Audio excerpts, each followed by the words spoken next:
Selamat pagi rekan-rekan. Hobi membolang adalah hobi yang menyehatkan baik jasmani dan rohani ya. Kenapa demikian? Karena di pagi hari kita sudah bangun dan sudah mulai berjalan di sebuah pinggiran desa. Sambil jalan gerak itu kan sehat. Ditambah lagi kita menghirup udara yang bersih. Anda lepaskan target-target, kita bakalan dapat rezeki apa, karena dengan membuat target otomatis pikiran kita jadi terbebani ya, jadi hati juga terbebani.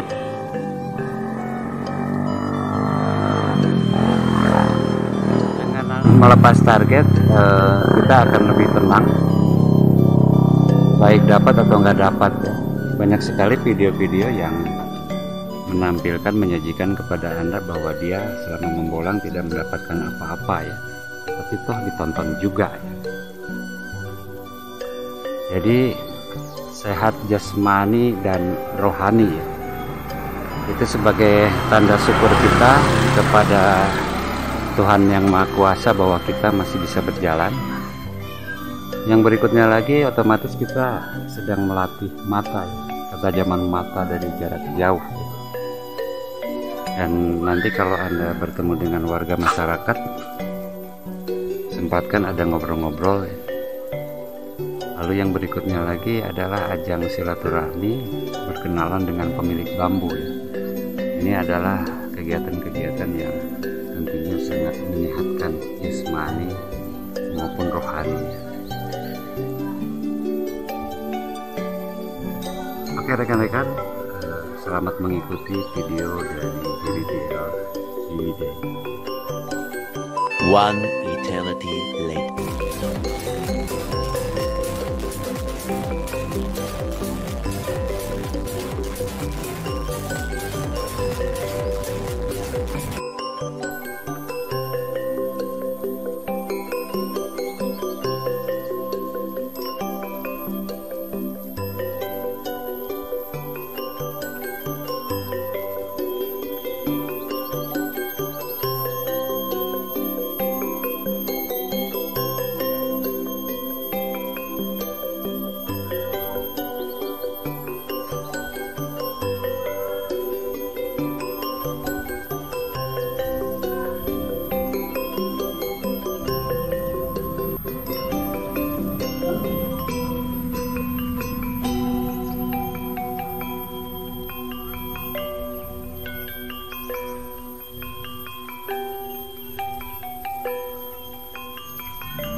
Ini ada sisa pembakaran rekan-rekan ya. Ini ada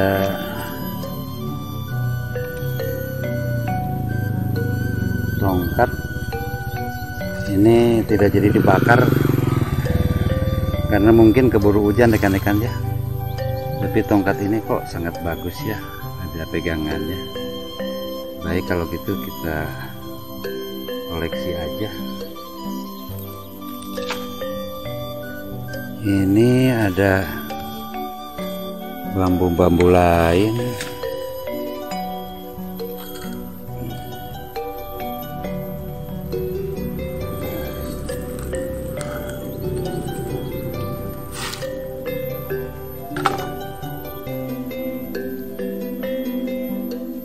Wah, ini nampaknya bambu kendit rekan-rekan lumayan ya. Ini juga terselamatkan, tidak terbakar. Ini paling bawahnya juga ternyata masih bambu kendit juga ya. Wah, alhamdulillah kalau sudah rezekinya. Coba nanti ada lagi. Kalau ini belum kelihatan kenditnya. Wah, tetapi ini nampaknya bambu kendit juga rekan-rekan. Coba lihat. Kita lihat yang bagian bawahnya.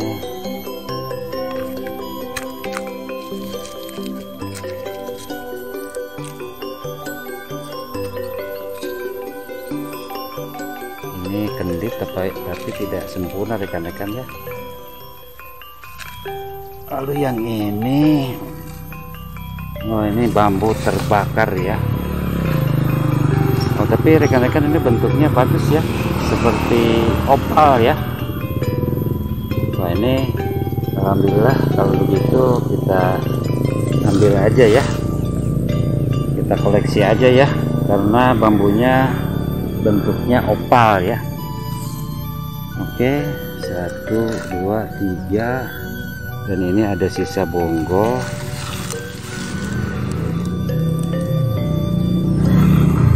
Dan ini kelihatan permukaannya sudah rusak-rusak tetapi sangat alamiah. Dan ini memang bagus rekan-rekan, kelihatan banyak cembung-cembungnya. Dan oh, ini nampak ini sebuah pakem yang langka rekan-rekan ya. Ini yang dinamakan pakem Raga Sukma rekan-rekan ya. Oh, alhamdulillah ini. Oke, kalau gitu kita eksekusi saja rekan-rekan ya. Alhamdulillah kita nggak usah membolang menemukan bambu-bambu di sekitar pembakaran ya, yang tidak jadi karena keburu hujan kan.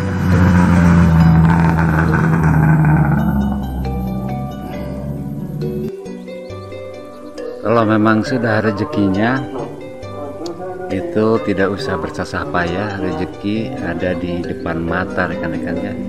Ini bambu kendit ya, jadi nampak garis luas sama tali kendali dirinya sangat jelas.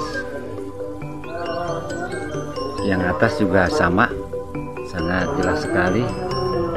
Lalu yang bawah juga sangat jelas ya. Alhamdulillah.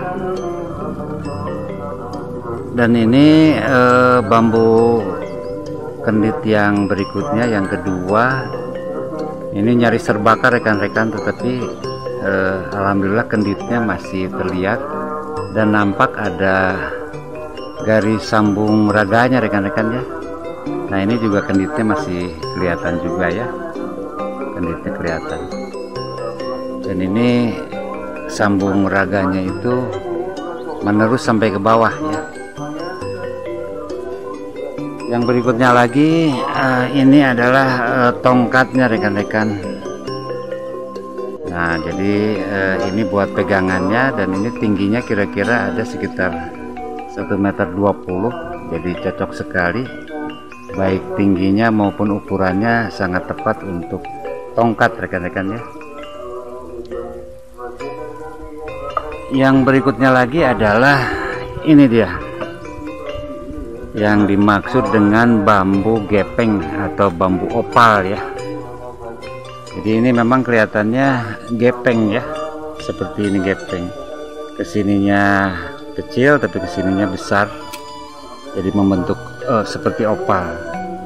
Nah ini bambu yang bagian yang sudah terbakar, tetapi ada 3 ruas yang ke bawahnya ini masih utuh rekan-rekan ya. Dan ini masih kuat karena nampaknya kulitnya sangat tebal ya.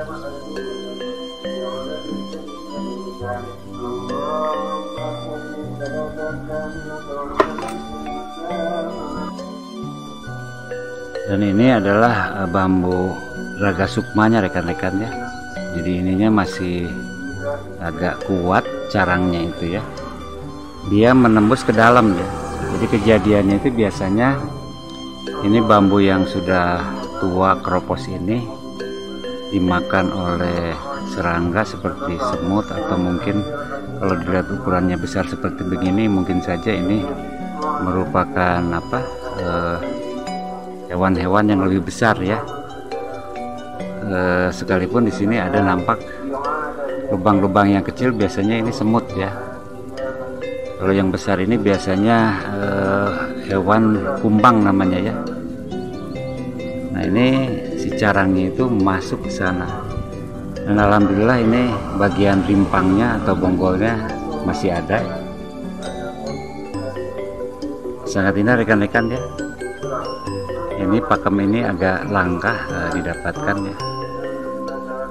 Dan yang terakhir ini ada sebuah pakem yang terpaksa saya ambil. Tadinya saya suka ini ya, asimetri ya. Jadi ini ke sebelah kirinya itu udah buntung. Ini nampak sisa yang bagian yang terbakar. Tetapi yang carangnya yang ke kanan ini cukup panjang, jadi membentuk asimetri. Saya paling suka asimetri karena biasanya kalau untuk hiasan di atas meja ya sangat indah. Tetapi kalau kita perhatikan, ternyata rekan-rekan ini juga ada pakemnya, yaitu kendit ya. Dan kenditnya cukup banyak. Ini juga di batang-batangnya juga ternyata hampir kendit semua ya. Nah, ini rekan-rekannya, jadi ini juga ternyata kendit semua rekan-rekan.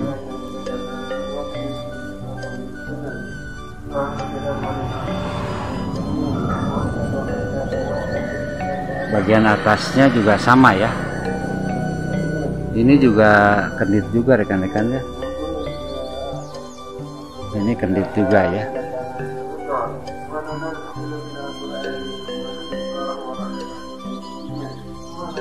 Nah, ini yang terakhir.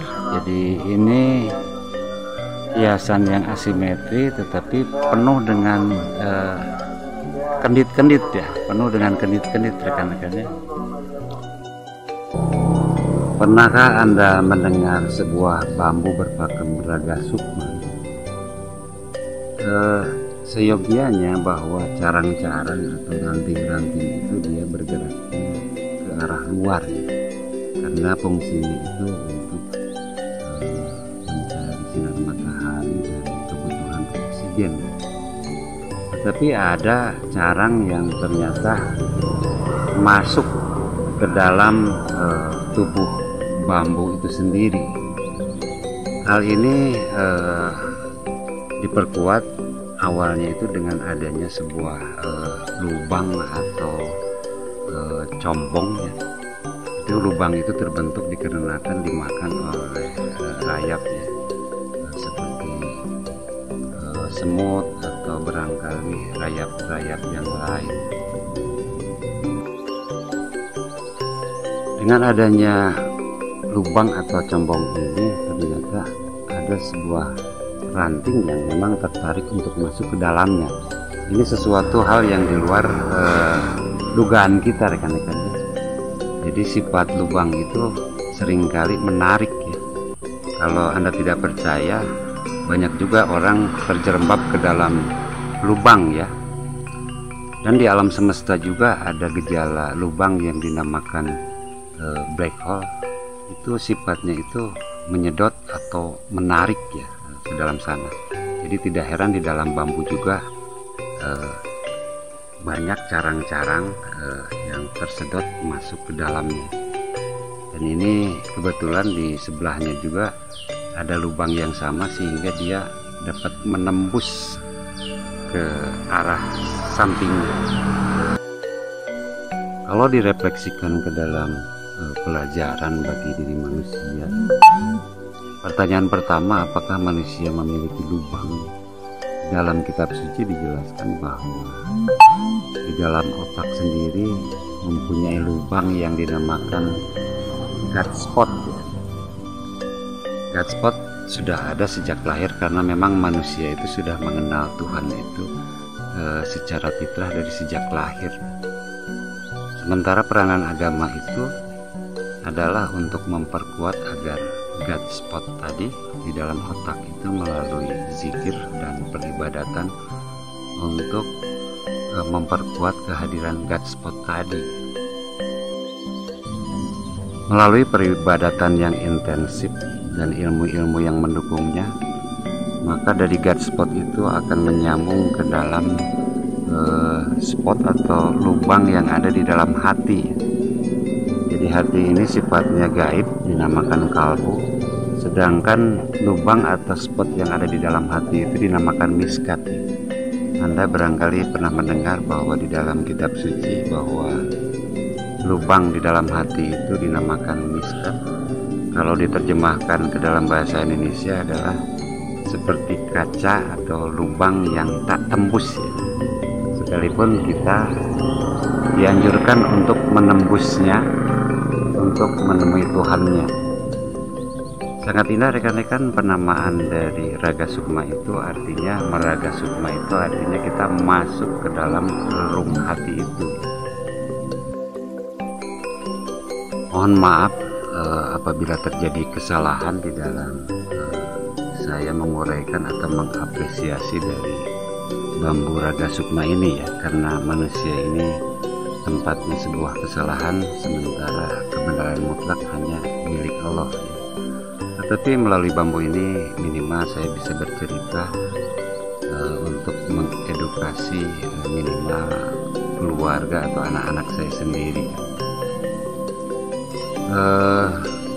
Begitu tinggi filosofi dari Raga Sukma ini, jadi saya sangat kangen sekali terhadap leluhur yang pertama kali memperkenalkan bambu unik, dan terima kasih juga para pembolang bambu yang senior ya, sehingga akhirnya saya bisa bertemu dengan keunikan bambu-bambu Nusantara.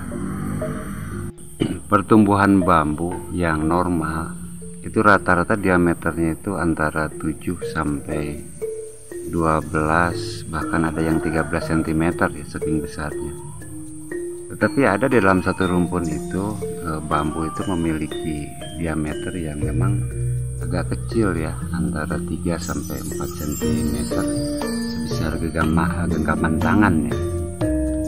Nah, bambu-bambu ini cocok sekali untuk tongkat ya. Apalagi kalau seandainya Anda ambil sampai ke bawah ke bagian rimpangnya, bonggolnya untuk pegangan tangan rekan-rekan.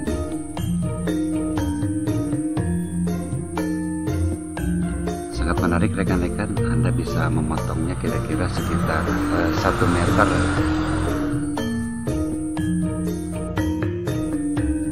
Tongkat itu banyak sekali manfaatnya, biasanya dipergunakan oleh orang-orang yang pergi ke gunung untuk menghalau hewan-hewan yang kira-kira dapat mengganggu seperti ular dan sebagainya. Tongkat juga dipergunakan oleh para pramuka yang seringkali masuk ke hutan-hutan dengan tujuan menghalau hewan tadi ya. Tetapi tongkat juga dipakai untuk orang-orang yang sakit, di mana dia terganggu di dalam berjalan dan berdirinya, sehingga dia harus menggunakan tongkat. Atau juga tongkat dipergunakan bagi orang-orang yang sudah usia lanjut. Tongkat sangat bermanfaat untuk membantu untuk berjalan. Di Nusantara ini, tongkat memiliki sejarah yang cukup panjang. Di dalam budaya Sunda itu ada anjuran ke orang-orang yang istilahnya sudah tengah tuhu itu menggunakan tongkat. Tengah tuhu itu kira-kira usia sekitar 40-an ya, pertengahan usia. Bukan menunjukkan berarti dia lemah atau sedang sakit, tetapi ini mempunyai filosofi bahwa usia 40-an itu tongkat diartikan sebagai pegangan atau petunjuk ya. Jadi usia 40 adalah waktu yang sangat cocok seseorang untuk mendapatkan petunjuk atau pegangan yang mantap di dalam kehidupan baik dunia maupun akhirat. Tongkat bisa diartikan dengan arti sebuah pemegang kepemimpinan. Hal ini nampak pada seorang penggembala ternak. Jadi tongkat ini adalah tanda untuk memimpin ternak-ternaknya. Tetapi tongkat ini juga dipakai sebagai petunjuk atau kepemimpinan bagi seorang dirijen musik. Dan tongkat juga dipergunakan untuk seorang perwira di dalam memimpin bawahannya. Bahkan tongkat juga seringkali memberikan karisma bagi seorang presiden. Bahkan seorang nabi, yaitu Nabi Musa juga tanda-tanda kepemimpinannya itu ditandai dengan tongkatnya. Oke rekan-rekan, sampai berjumpa lagi pada sesian belajar filosofi tentang tongkat.